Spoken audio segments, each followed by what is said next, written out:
10,000 টকাকৈ আপোনালোকৰ বেংক একাউণ্টত আমি জমা দিম।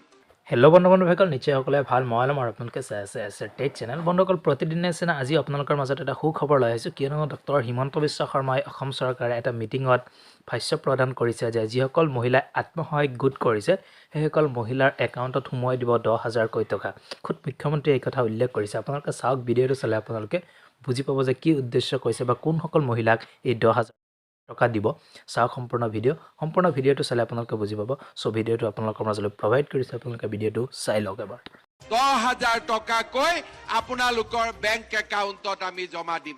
আমাৰ কাৰ্বি আলং জিলাত বহুবিলাক আত্মসহায়ক গোট আছে। আগতে আমি গ্ৰুপক টকা দিছিলোঁ, এইবাৰ আমি সিদ্ধান্ত লৈছোঁ যে গ্ৰুপকটো টকা পাই থাকিব কিন্তু আত্মসহায়ক গ্ৰুপৰ সদস্যসকলক আমি ব্যক্তিগতভাৱেও 10,000 টকাকৈ আপোনালোকৰ বেংক একাউণ্টত আমি জমা দিম। তাৰ কাৰণে আমি 2 এদিনতে আপোনালোকৰ বেংক একাউণ্ট আদি পৰীক্ষা কৰাৰ কাম আৰম্ভ কৰিম।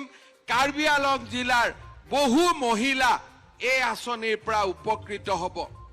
অহা 10 তাৰিখে আমাৰ চৰকাৰৰ 2 বছৰ পূৰ্ণ হ'ব। ডিফুত আমি নিৰ্মাণ কৰি থকা কেঞ্চাৰ হস্পিটালো শেষ সময়ত আমি উপনীত হৈছে আৰু মই বিশ্বাস কৰোঁ যে MP ইলেকশ্যনৰ আগতে আমি ডিফু কেঞ্চাৰ হস্পিটালখনো কাৰ্বি আলঙৰ ৰাইজক উপহাৰ স্বৰূপে আমি আগবঢ়াই দিব পাৰিম। আমি কেতিয়া কল্পনা কৰিছিলোঁ কাৰ্বি আলঙত মেডিকেল কলেজ হ'ব, কেঞ্চাৰ হস্পিটাল হ'ব, ভেটেনাৰী কলেজ হ'ব, 1,000 কোটি টকাৰ ৰাস্তা হ'ব, এয়াৰপোৰ্ট হ'ব, নিজৰ ইউনিভাৰ্চিটি থাকিব।